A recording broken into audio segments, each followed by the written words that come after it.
The Pacers have got their guy. The NBA draft has come and gone. Guys, actually, you could say, but guy by means of everyone was wondering what they were going to do with that first single digit pick they had since 1989. Benedict Mathurin was the name that was pulled, which was no surprise. There was a little No. drama right before it when Jaden Ivey dropped a spot, but no surprise here for the No. Pacers. No. I thought it would be Mathurin. I thought there was a chance. There were some people in the organization who fell in love with Dyson Daniels, the kid from the G League, who's a tall guard. But, they already got a tall league guard. They've got Tyrese Halliburton.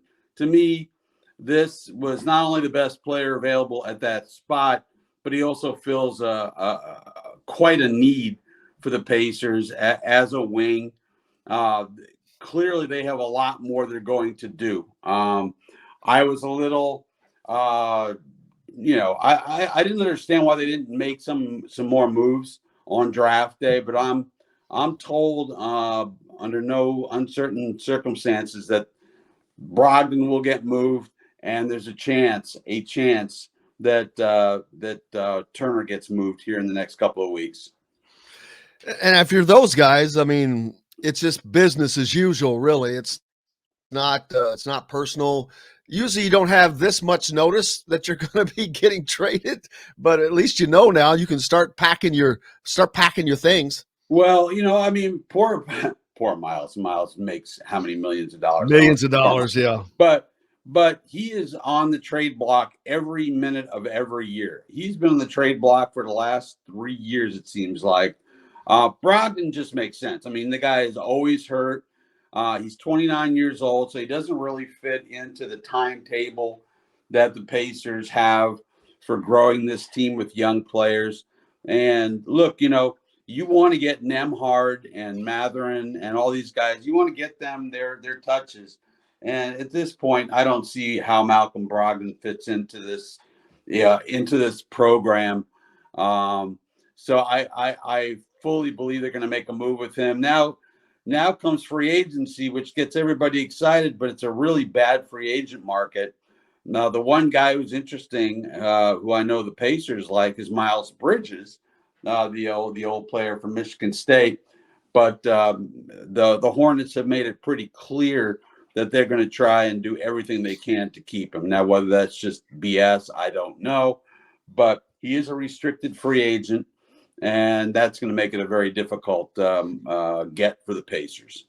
And I guess the biggest question is what's out there and available that the Pacers can get that's going to make them better than they are right now?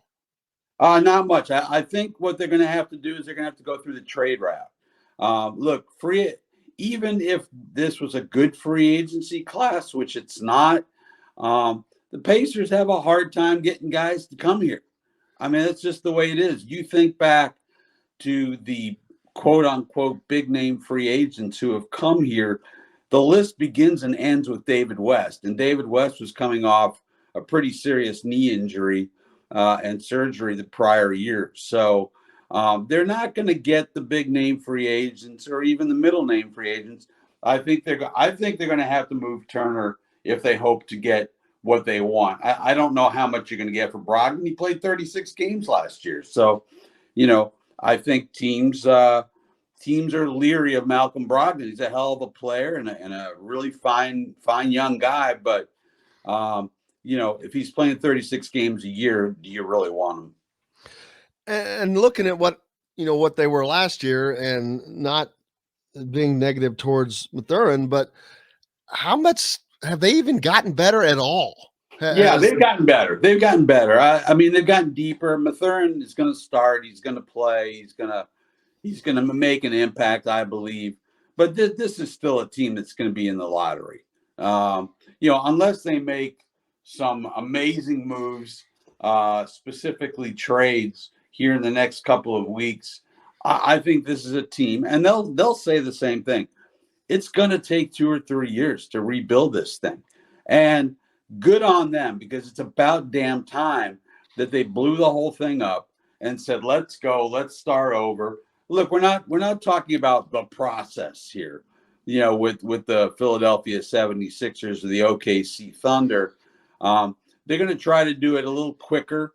But it's going to take time, and it's going to take at least 2 drafts, possibly 3, because again, this is not a franchise that's able to get free agents to come here and change the direction of a franchise.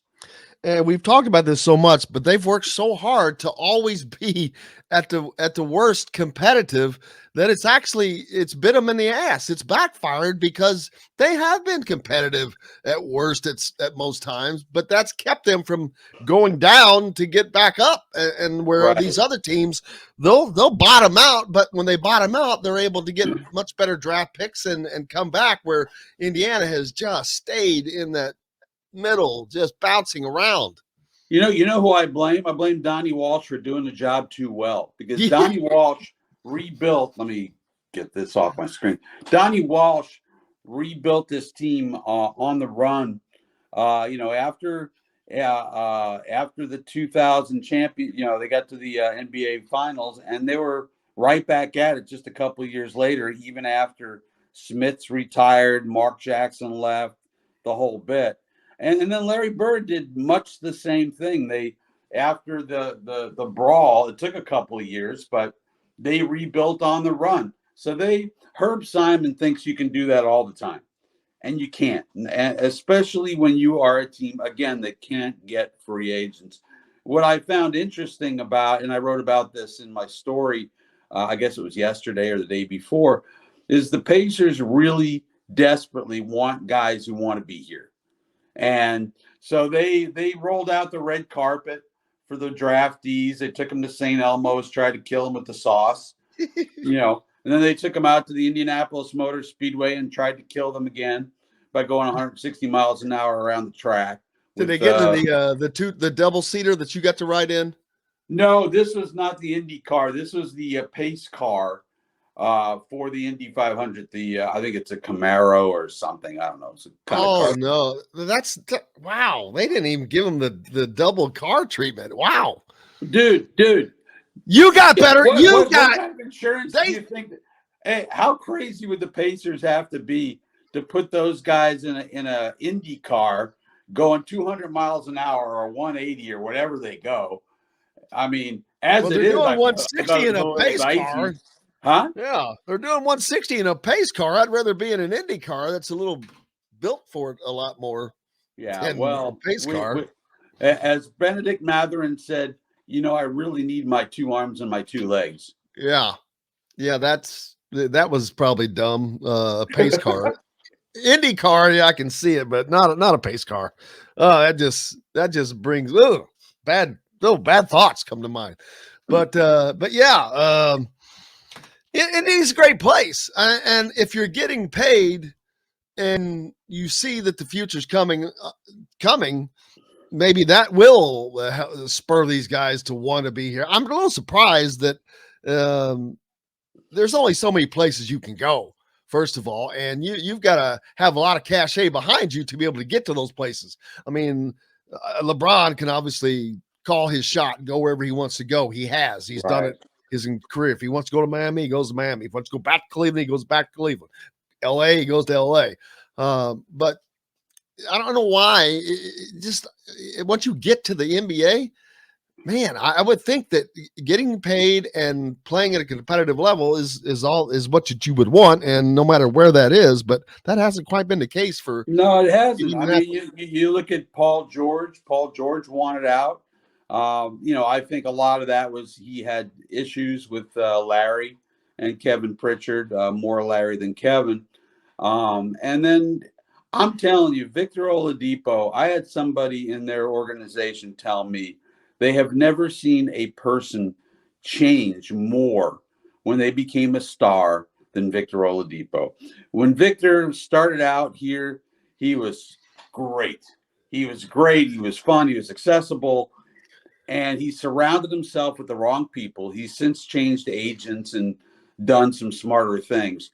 But, he turned down a ton of money to stay in Indy and ended up getting a veteran's minimum in Miami. So He's made some bad moves. He changed a lot, but the Pacers want desperately for these guys to fall in love with Indy the way Reggie Miller fell in love with Indy. I mean, an LA guy, and he came here and he had chances to leave, and he never did. He just wanted to win for Indianapolis.